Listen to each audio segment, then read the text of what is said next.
Hey Wargamers, welcome back to the channel. Death from Above Wargaming. I'm Aaron, and we are back in the studio. It's been a while.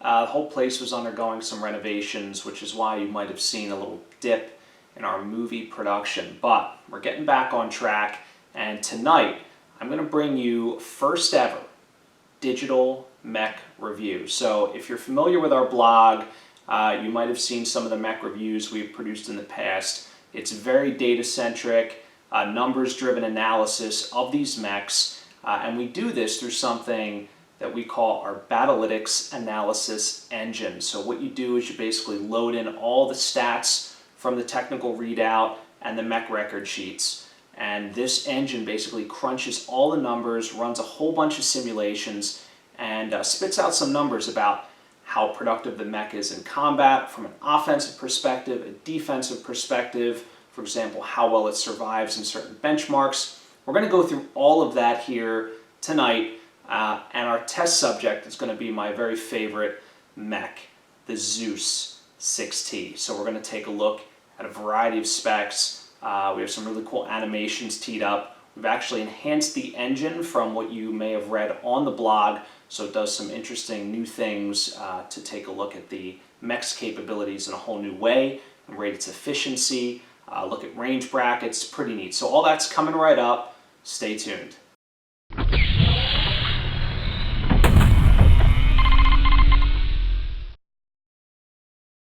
All right, Wargamers, let's get this review started. So, since this is our first mech review in this digital style, I'm going to take a little extra time to go through each of the different sections, the charts, the acronyms, what they mean, how to interpret them. Just want to make sure that you guys understand what you're seeing here on the screen. Now, again, the mech we're talking about, this is the Zeus ZEU-6T. It's 80 tons, has a battle value of 1,436, movement profile of 4.6, no jump capabilities, and this mech does have 19 heat sinks, which is pretty substantial. Armor, 184 points, which is 11.5 tons. This is not ferrofibers, right? So Succession Wars era, just your standard 16 points a ton. So for this mech, that's a total of 74.5% total armor coverage. So we get that number basically by looking at what's the maximum this mech could have based on the internal structure, and then what does it actually have on the mech. So 74.5% there. Overall, you can see in the center there, the green bars representing how much armor it has per location, and we'll dive into that a little bit deeper, but overall fairly decent distribution, a little light on the torso area, as we'll talk about later. That could pose to be a little bit of a problem. It doesn't have any hand actuators, so no picking up things with this mech. And on the weapons side, again, has that main weapon PPC as well as an LRM-15. So those are arm mounted, which gives it pretty solid arcs of fire. Those are backed up by a large laser in the left torso, and then it has a pair of mediums. One is rear facing in the left torso and another forward facing in the CT. So basically four energy weapons, and then an ammo-based LRM-15. That ammo is housed in the adjacent right torso there. Now let's move into the real calculations and sort of where the Battlytics engine comes into play. And that is firstly looking at the offensive benchmarking. So what you see here is 3 different offensive benchmarks on the left-hand side in white, red, and blue. And what we're looking at is something called average calculated damage, or ACD for short. And what average calculated damage is basically taking the damage of a weapon, so let's assume a PPC, right, does 10 points of damage, and then we multiply that by the likelihood that that weapon is to hit at a specific range. So, short, medium, long, etc., right? You take your modifiers, you add them in, you roll it into a gator. Let's say your target number is a 7+. I believe that's a 58% chance to hit on a 2d6 curve, give or take. So the average calculated damage for a PPC at a 7+ would be 5.8. Why? Well, 58%, or 0.58 times 10 is 5.8. So basically we're doing this for all weapons. When we have missile weapons or things with clusters, We factor all of that in. We get the average number of clusters that will hit. We multiply that by, again, that target number. So all of those weapons, right, have an average calculated damage at a given target number. And so what we do here, what the Battlytics engine does, is we load up the Mech's profile, all of the different weapons, and it solves for the most optimum usage of weapons based on their range, how much ammo you have left, all of these things, right? How much heat you want to build up in a given turn. And it basically solves every possible combination of weapons, and it says, all right, this one's going to give me the most amount of damage for this particular range bracket.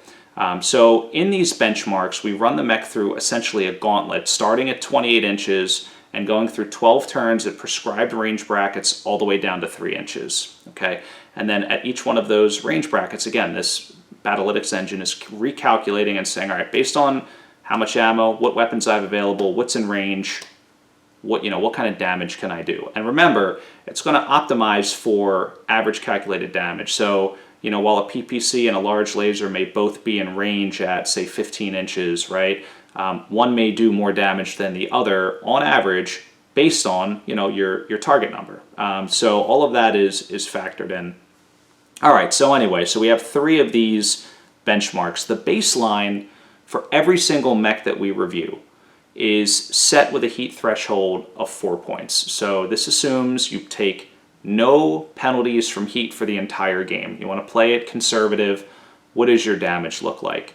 And so the yellow line represents your heat build. The white area chart here represents damage per turn, and of course your total damage over the course of that 12-turn simulated game. So what do we see here? Well, it's a pretty flat damage curve. You don't see any major spikes. Obviously, as those medium lasers come into play, or I should say the medium laser comes into play, you can see a little bit of uptick in damage at 12 inches. There's a little bit of dip off after turn 8 because that LRM-15 runs out of ammo, but overall fairly flat. There's a bar chart in the bottom right down here, that shows you what's the total over 12 turns. So for the benchmark here on the baseline, we're looking at 147.8. Respectable amount of damage. To you guys, your first Mech review, like, what does that mean? Well, some of the weakest Mechs, will do 10 or 20 over a 12-turn game. Some of the most lethal Mechs are in the, low to mid 200s in this era. So 147 for baseline is pretty good. All right, so moving on to the next benchmark. So we want to look at heat, right? We want to see how hard we can push this Mech, how quickly it will build up heat, how resilient to, what kind of heat tolerance does it have, essentially. And then, what kind of damage can it do if you're just pushing this Mech? So, as expected, right, you can see the damage just tanks, right? It's pretty on par with the baseline. It actually exceeds the baseline around turn 3, turn 4, where you're really getting that large laser PPC LRM-15 into play. But then the damage just starts to plummet because you can see the yellow line crests past 8 points of damage, which means you're accruing a gunnery penalty. And as those gunnery penalties continue to stack, your average damage goes down. Why? Well, because your target number is higher. And so you're actually going to be doing less damage on average. Yes, you may squeak out a hit, but most of the time you're going to be missing as those penalties accrue, right? So this Mech particularly has a very aggressive heat ramp. Hits 29 points of heat by turn 7. And it just can sit there. I mean, it can just basically accumulate as much heat as you want it to. That makes it difficult to control. Pilots need to be mindful of this heat. So when we look at that benchmark comparison, that bar chart, again, you look at the red bar, we see at 84.2 points of damage, right, which is substantially less than the baseline. But the yellow line representing the heat there on that bar chart, 219 points of heat is what it can build up over 12 turns. That's a ton, obviously, and that's a cumulative number. So take that into account. Again, these are benchmarks, so you can compare one to the other. If you multiplied 30 times 12, that would be the most amount of heat that you could actually build up, for this particular benchmark. But 219 it's a big number. All right, cool. So what does this tell us? Well, it tells us that the Mech is susceptible to heat buildup, but it also tells us that there is an opportunity to push this Mech a little bit and get a little extra damage out over the baseline. So that's where the third benchmark comes into play. That's the blue one. This is what we call our optimized average calculated damage benchmark. So this is where we're looking to dial up the heat, fire a few extra weapons, take on some heat penalties, and see how much damage we can do. So when we put this in the engine, this is really a little bit of trial and error. It doesn't solve for you automatically. You kind of have to play with the numbers, and you can set heat thresholds, and you kind of see where you're gaining and where you're losing, and you can again tweak it and play with it. Basically, the best you could do with the Zeus is 160.3, which is about 13 points over the baseline. It's pretty good. And where you see it come into play is around turn 3, turn 5, where you're shooting that large laser. Right when it comes into extreme range, you're firing it, and then you're backing off and letting the mech cool off. You're firing, letting it cool off, and then as you get into close range, you're holding down the trigger on that medium laser. You're accruing some heat. On the far right, you'll see a groupings box, and what that shows us is, again, each of the range brackets, so each of the 12 turns, right, from 28 down to 3, the white and blue slashed boxes represent that weapon. So for example, the LRM-15 is fired in both the baseline group and the optimized grouping, right? If it's just white, it means it's only fired in the baseline, and if it's just blue, it's only fired in the optimized grouping. So you can see there is at the 12-inch range bracket, that medium laser is fired only in the baseline grouping. And then in the optimized grouping, you can see the large laser coming into play, and then the medium laser coming into play a lot more at short range. So that's basically how we get to that 160.3.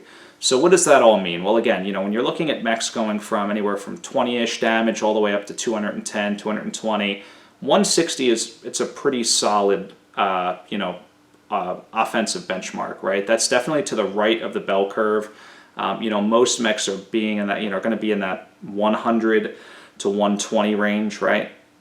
So 160 is solid. That's stripping 10 tons of armor off, again, on average in a game, and you're building up fairly, reasonable amount of heat. If you look at the yellow line and the optimized ACD, you can see that's pretty controllable. And again, we're not saying that this is exactly how you should shoot the weapons in this prescribed order, because you're not always going to be at these ranges. But what it does show you is, how to control your heat, what you can expect out of the mech. If you keep it at these thresholds, it's gonna do some damage for you.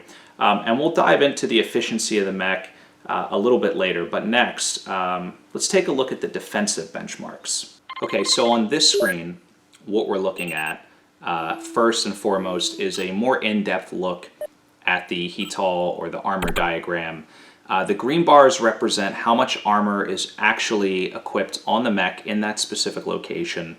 The yellow bar represents where we think the armor should be for the given location. So for example, we look at that 74.5%, if you remember from the first screen, and we apply that to every location. That's what the yellow bar is showing us. Now, of course, the head's the exception. You always want the head at 100%, but everything else, right, including the rear, sort of falls into that method there. So at a glance, what we can tell is immediately this mech has way too much armor on the arms, not enough armor in the torso section.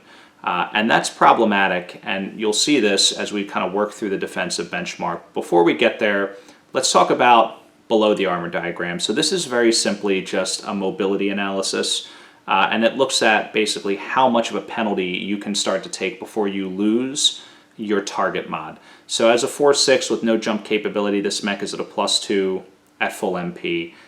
Even at MP -1, it can still claim a +2, which is good. I mean, that can be the difference, substantial difference between hitting and missing when you're getting shot at. Basically, until you get to a -4 movement penalty, this mech still can claim some sort of target mod, which is pretty good. It's, again, 4.6 it's nothing great in terms of mobility, but it gets the job done. Now let's look at the survivability benchmark. So let me tell you about how this works. So similar to the offensive benchmarks, we run the mech through a gauntlet, except for this time it's not shooting, it's just being shot at. And our mule here that's always doing the firing is an awesome AQ. It's got 3 PPCs, and basically this thing is just gunning downrange as the subject mech, so the Zeus in this case, closes from 28 to 24 to 20, all the way down to 3 inches. And every time it does that, the simulation is played out like a normal game of Battletech. It's factoring in your movement modifiers. It's factoring in motive hits. It's looking at, it's rolling 2d6 for every time the awesome shoots. It's, refactoring Gator for every range bracket. It looks at internal hits. It rolls for criticals and ammo explosions and things like that. And then it basically determines, did the mech survive or did it not? We run this 10,000 times. Takes about 5 or 10 seconds to run. It's pretty cool. And it runs, again, 10,000 games of Battletech with this Zeus just charging down at this Atlas. And we want to see, where is it susceptible to fire? Where is it dying? Where is it not? Right? And so when we ran that with the ZEU-6T, what we got is this.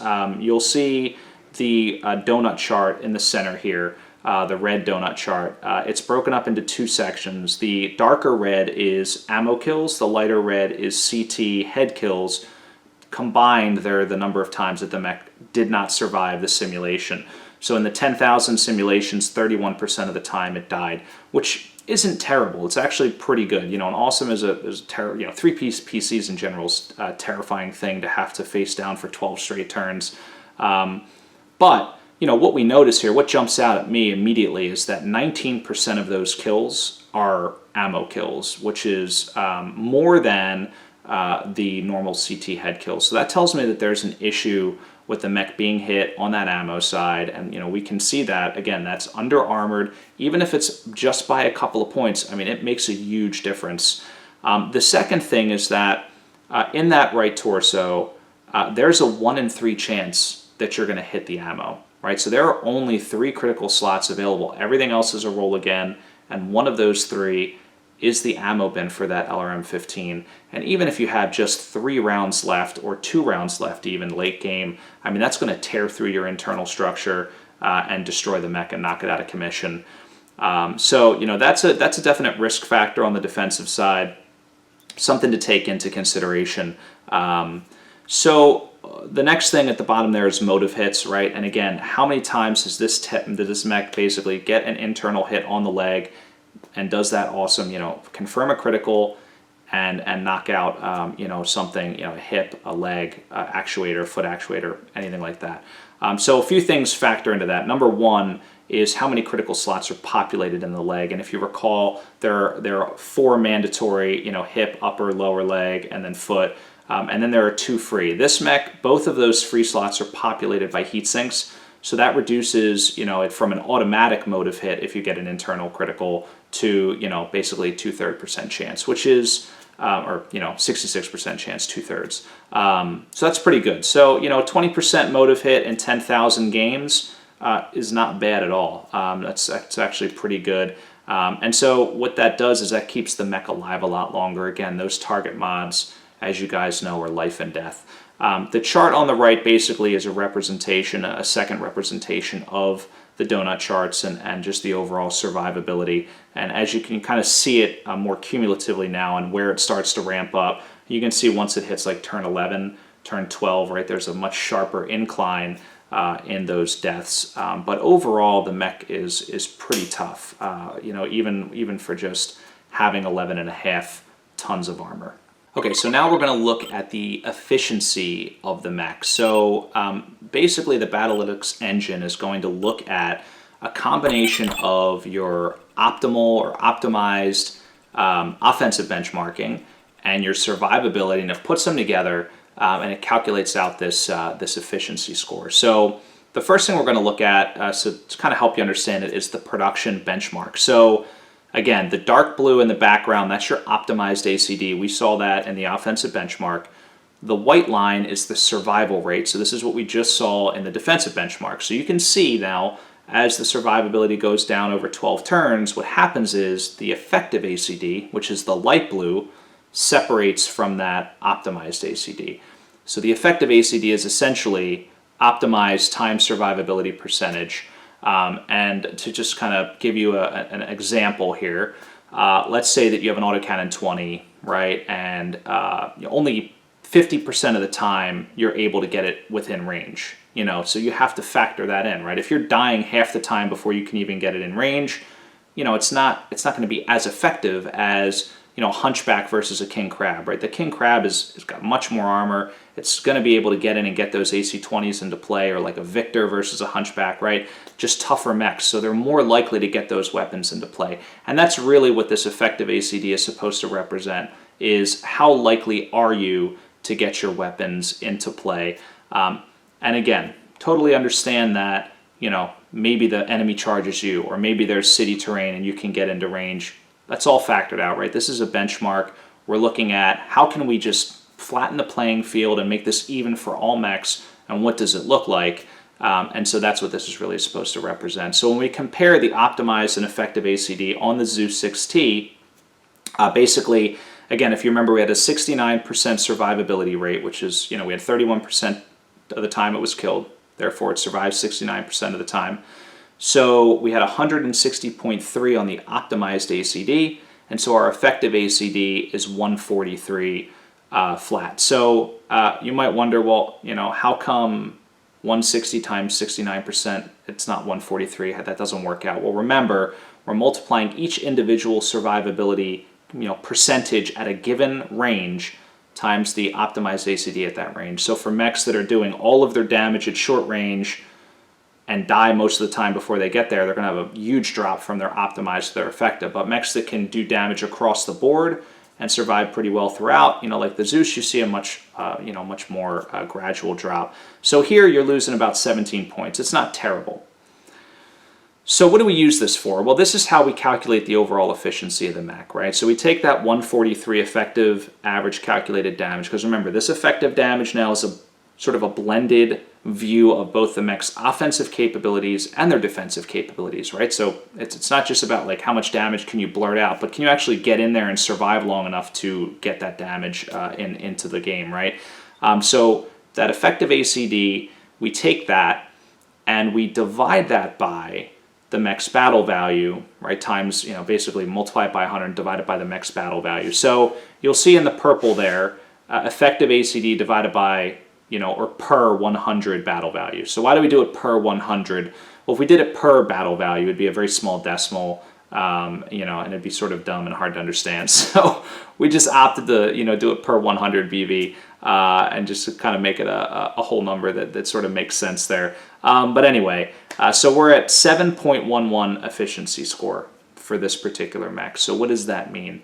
The best mechs in the game, we've tested a whole bunch, at least the best scoring mechs in the Succession Wars era, were at about a 12.5 score. And those mechs were, I believe, the Longbow and the Annihilator.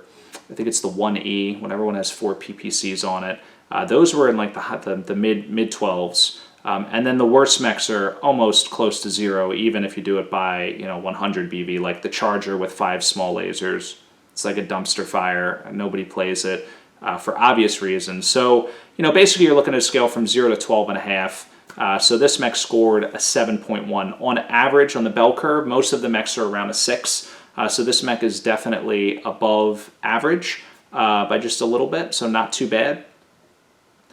So how does the damage shake out by range? So we talked a little earlier about, looking at where is the mech capable of dealing damage. And this is important not only for knowing, how to play the mech in the game and where it's going to be most effective, but again, where do you want to keep that mech on the field? Is it worth charging it into short range or not? And so the Zeus, it shakes out pretty well. So 8.6 damage a turn is what you're going to expect roughly. This is like a blended average of averages at long range being 19 to 28 inches. In that mid-range bracket is where it does the most damage, 13.2 per turn.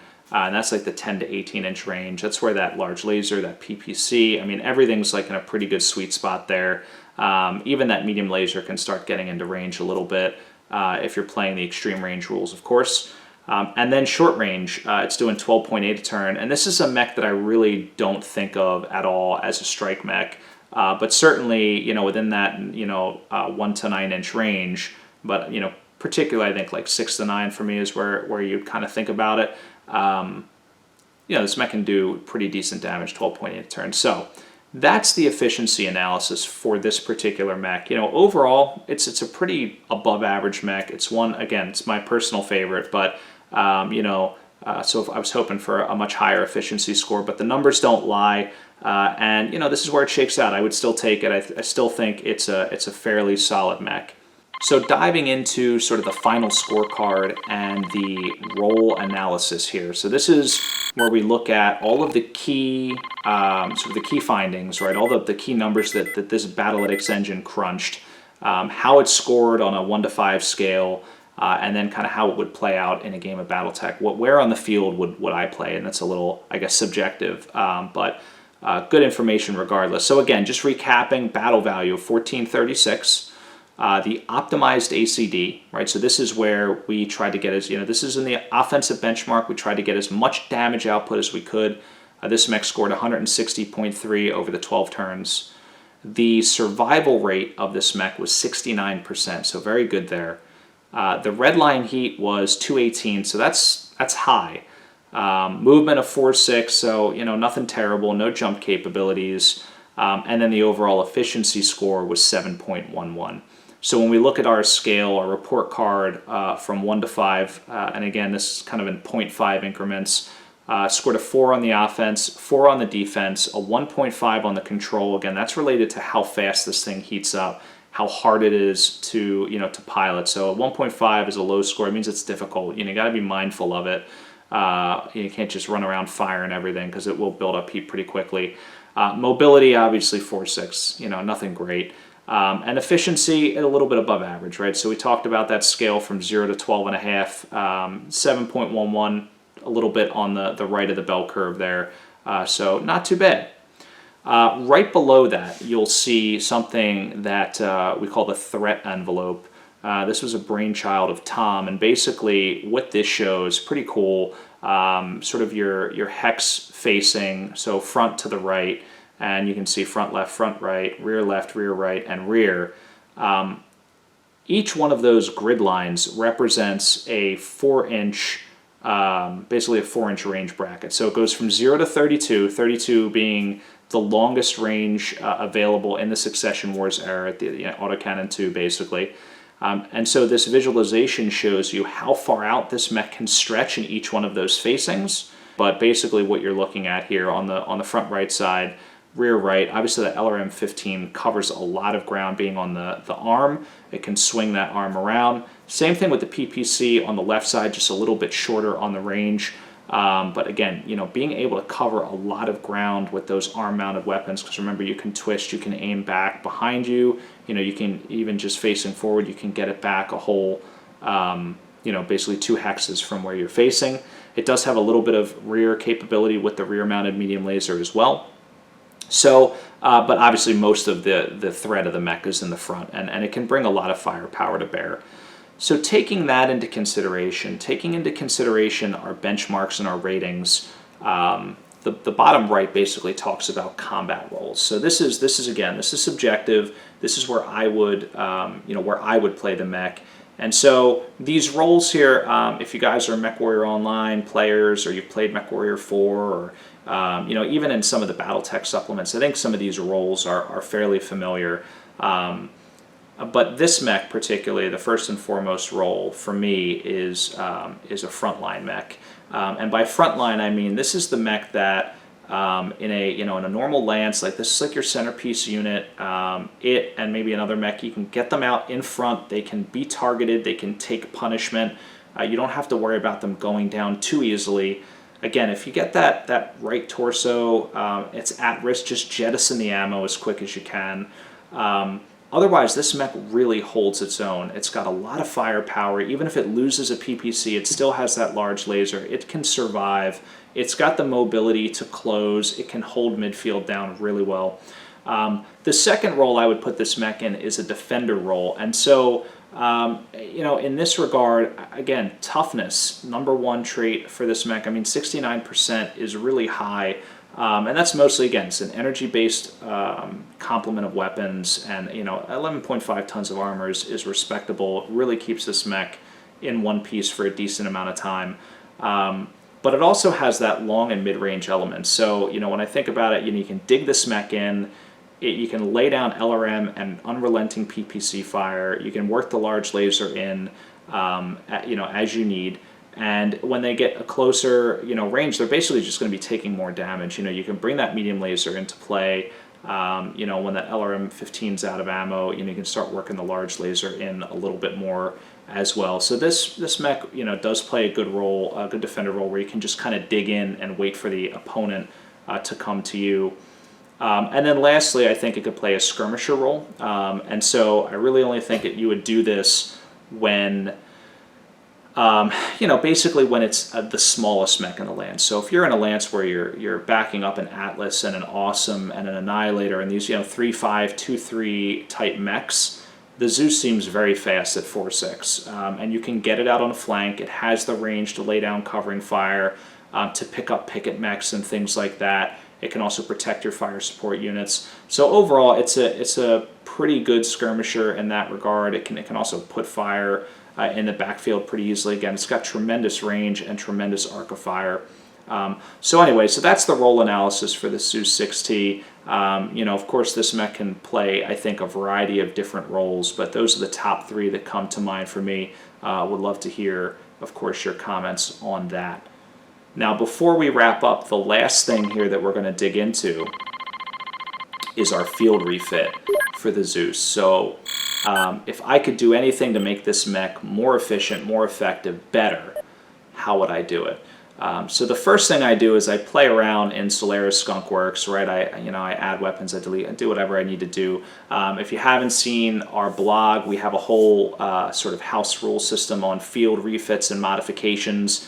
It's sort of a very limited approach to what you can do to the mechs, right? You can add and delete armor, you can add and delete heat sinks, but when it comes to weapons, it's more of like a hardpoint system. You really can't just drop a small laser and add an AC-20, even if you had the tonnage. It doesn't work, right? You can stick with certain energy weapons. You can kind of upgrade one tier down one tier, like so medium laser to large laser, or medium laser to small laser, so on and so forth.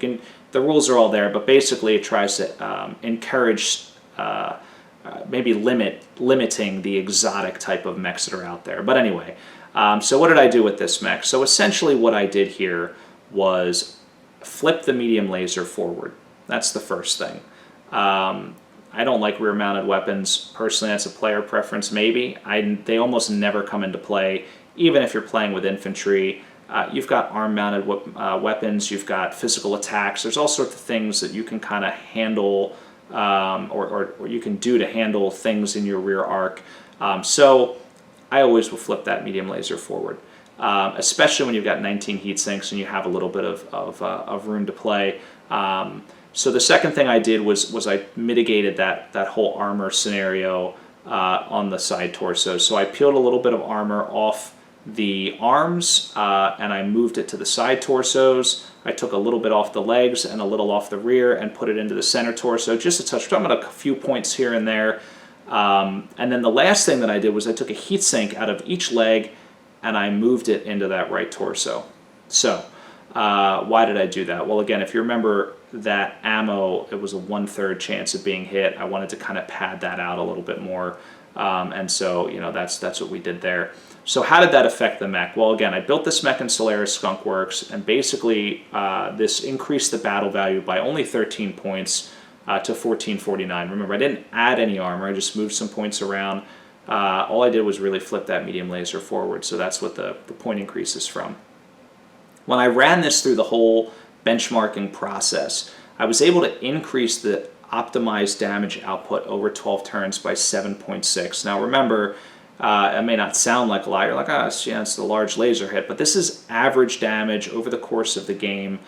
Basically, that's a pretty high number. I think a medium laser is about an ACD of like 2 and change at 7+. So you're basically seeing like 3 more medium laser hits on average over a 12-turn game. It's not bad. The survival rate actually went up almost 10% to 78.3%, so that's really good. And that actually moved our defensive rating up from a 4 to a 4.5, which you can see on the right-hand side there. The red line heat basically stayed the same. It had a little bit of fluctuation because it's able to work in the medium lasers instead of the large and basically shave a point of heat off, but it's negligible. And then lastly, the efficiency score went up by 0.62. So if you remember, we're on a scale from 0 to 12.5, so going from a 7.1 to a 7.7, it's pretty good. So that, that was a nice and welcome jump there. So on the bottom half, what I wanted to spotlight was some of the defensive benchmarks. So motive hits went up quite a bit, over 10%, almost 11%, I think. And that's because, again, remember, there's really two forces at work here. First, I took a heat sink out of each leg. So now instead of a 4 in 6 chance of getting a motive hit or an actuator hit in the leg, you're now at a 4 in 5 chance. So there's just a higher likelihood that you're going to get a motive hit. But if you look at the survivability, again, our kills went from 31%, basically down to 21.7, but our ammo is only at 7% now. Before it was 19% of the deaths were attributed to ammo kills. Now we're down to 7%. That's a much better number. And what that means is the mech's going to have to basically get slagged. You're not going to get a free kill on this thing, very frequently, which is great. And again, we talked about this above about moving the heat sinks around. Instead of a 33% chance of hitting the ammo bin, you're now at a 20% chance, and that's a big difference in this game. So, armor diagram here just basically shows, you can see the arms are still a little over armored. I mean, after all, it is housing those primary weapons, so I didn't want to strip them too low. The side torsos are now comfortably over armored. The CT is still a little under, and maybe there's opportunity there. You could probably play with it. But at the end of the day, I think there's 27 or 28 points on the CT. I think that felt more than enough for me for this mech. And then on the right, we're looking at the production benchmark. So I wanted to compare the 6T3 effective ACD. So the 6T3 is what I call this variant, by the way. It's what I actually play in a lot of the battle reports. When you see me bring my Free Worlds League Zeus out, this is the variant that I play. So this, I wanted to show you the effective ACD of this 6T3 versus the 6T. So remember, this is not the, this is the effective, not the optimized, right? So that's why those numbers are different. So if you remember with the 6T, we had an effective ACD of 143. In the 6T3, we're at 156. And what was interesting here is you can see that this mech is a little more heat sensitive now because you have an extra energy weapon to bring into play. So as soon as you start crossing that 12-inch threshold, that's where the damage changes, right? Because outside of 12 inches, everything's the same. But once you get that medium laser into range, again, we're playing with extreme range rules, so 12 inches is the max range, their extreme range for medium laser. You can see the damage, you really get a lot more out of this mech. And then it does have to cool off a little bit. You can see that yellow line really, it's running hot. It's running at 5, 6. You're looking at motive, or rather MP penalties based on heat. So you take basically a turn or two to cool off, and then you can bring, basically everything back into play. And there's like a huge damage spike at the, at the closer ranges. It has a very mean alpha strike with that extra medium laser. You might say it's just another 5 points, but trust me, that's a big point, big 5 points at that range. So anyway, it's basically the field refit. That's how I would do it. Again, just add a little armor, basically move a little armor around, add a little bit to those side torsos. Flip that medium laser forward. You might as well, and just move some heat sinks around. Give that armor or that ammo a little more padding. Anytime you see like 1 or 2 or 3 critical slots and one of them's ammo, it's a recipe for disaster. So that's that, guys. Basically wraps up our first mech review. I hope you enjoyed it. Again, we got a lot more coming your way. We'll be doing, we'll be trying to crank out at least one of these a week just as an informative thing. They'll probably go a little bit quicker as I won't need to dive into, how we calculated all these numbers. And then once we have a good sort of complement of these, what we'll start doing is mech comparisons and shootouts and things like that. What's the best mech for 1000 BV, and we'll run some side-by-side comparisons and things like that. But I'd love to hear your feedback on this. Would be interested in all your comments. Of course, don't forget to subscribe. We appreciate everybody that has subscribed so far. We're actually almost at 300 subscribers, which we're trending about 100 new subscriptions every month since we started about 3 months ago, so that's really exciting. So, keep that up, tell your friends about us, and thank you so much for all your support, and stay tuned. There's a lot more coming your way from Death from Above Wargaming.